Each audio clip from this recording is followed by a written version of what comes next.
thoughts on George Floyd and the vaccine at that time.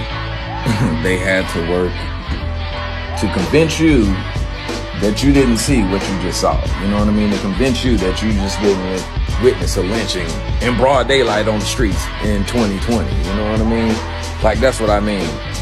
Like, that's hard work. Like, they got a bunch of smart people who make a lot of money in a tiny room together using a bunch of big words to try and convince you that, you know, George Floyd didn't die. He wasn't lynched on the streets. He didn't die from that officer kneeling on his neck.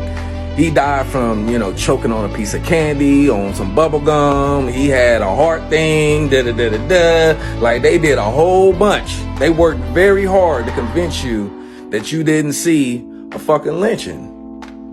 That's a microcosm of what we dealing with if you can connect those dots, you know what I mean? So, yo, man, peep the psychology in that. Like, they spent a bunch of money, you know what I mean? Like, money and resources and a lot of things that could go and actually help people. You know what I mean? They could have, from the outright, they could have done the right thing, right? They could have fired that dude. They could have whooped. Nah, they didn't do that. You know, they have whole internal investigations and just to be like, yeah, we ain't see nothing wrong. You know what I mean? Like, bro, that's hard work. That's hard work, my nigga. They do a lot. That's a lot of shit to do to convince you.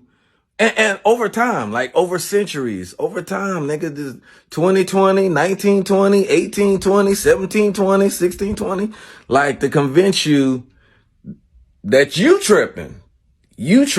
We ain't doing nothing. You tripping.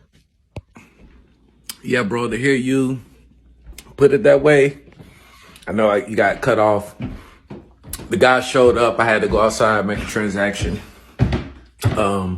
I cut his yard. He owed me some money. We had to talk right quick.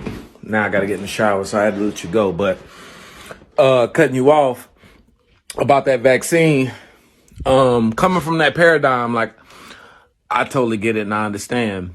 You've been in the military. You've had to take shots to travel, to go overseas, or to be enrolled or do whatever. And so ultimately, you have a different level of trust. And that's the paradigm that you're coming from.